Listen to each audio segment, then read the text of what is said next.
সিরাজগঞ্জের রবীন্দ্র বিশ্ববিদ্যালয়ের স্থায়ী ক্যাম্পাসের দাবিতে এবার রেলপথ অবরোধ শিক্ষার্থীদের। সকাল ৯টা থেকে উল্লাপাড়া স্টেশনের সামনে রেললাইন অবরোধ করে বিক্ষোভ করেন তারা। এতে ঢাকার সঙ্গে উত্তরবঙ্গের রেল যোগাযোগ বন্ধ রয়েছে। এ সময় শিক্ষার্থীদের সঙ্গে সংহতি প্রকাশ করে কর্মসূচিতে অংশ নেন বিশ্ববিদ্যালয়ের শিক্ষক, কর্মকর্তা ও কর্মচারীরাও। শিক্ষার্থীরা বলেন, বিশ্ববিদ্যালয় প্রতিষ্ঠার দীর্ঘ ৯ বছর পরও এখনও স্থায়ী ক্যাম্পাস নির্মাণ না হওয়ায় পড়াশোনার সঠিক মান পাচ্ছেন না তারা। দাবি বাস্তবায়ন না হলে আরও কঠোর কর্মসূচির হুঁশিয়ারি তাদের।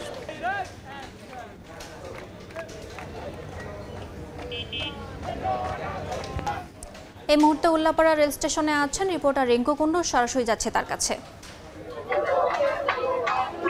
স্থায়ী ক্যাম্পাসের দাবিতে প্রায় ৩ ঘন্টা যাবৎ সিরাজগঞ্জ রেল লাইন অবরোধ করে রেখেছে রবীন্দ্র বিশ্ববিদ্যালয়ের শিক্ষার্থীরা।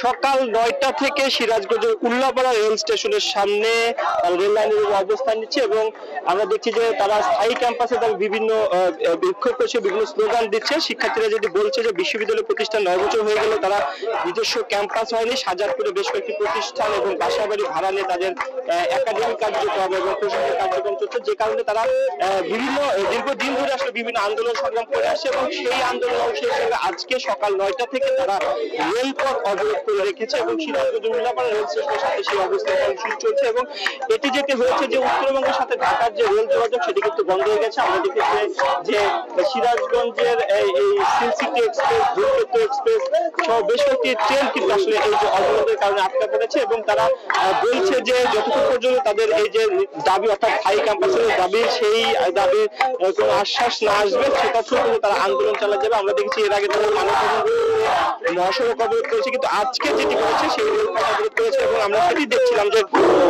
শিক্ষার্থীদের পাশাপাশি বিশ্ববিদ্যালয়ের শিক্ষক, কর্মকর্তা সকলে কিন্তু এই যে তাদের দাবি, তারা সেই দাবির সাথে একাত্মতা প্রকাশ করছে এবং আমরা দেখছি যে বিশ্ববিদ্যালয়ের যে স্থায়ী ক্যাম্পাস অর্থাৎ নিজস্ব ক্যাম্পাসের যে দাবি, সেই দাবিটি তারা বাস্তবায়নের জন্য কিন্তু সেই আন্দোলনে নেমেছে এবং লাগাতার আন্দোলনের কর্মসূচি অংশ হিসেবে তারা কিন্তু সেই রেলপথ অবরোধ করেছে এবং সকাল ৯টা থেকে সেই কর্মসূচি চলছে। এখনো কিন্তু আসলে সেই কর্মসূচি চলছে। আমরা শিক্ষার্থীরা যেটি বলছে যে বিশ্ববিদ্যালয়ের স্থায়ী ক্যাম্পাস না থাকা তাদের ক্লাসরুম সংকট সহ লাইব্রেরি সংকট বিভিন্ন সমস্যা, তাদের একাডেমিক কার্যক্রম পরিচালনার সমস্যা আছে, সেটি সমাধানের জন্য তারা সেই যে তাদের যে নিজস্ব ক্যাম্পাস অর্থাৎ স্থায়ী ক্যাম্পাস দাবিতে তারা আসলে এই আন্দোলনে নামতে বাধ্য হয়েছে। তো এটি ছিল সিরাজগঞ্জ থেকে আমার কাছে রেলপথ অবরোধের সবশেষ খবর।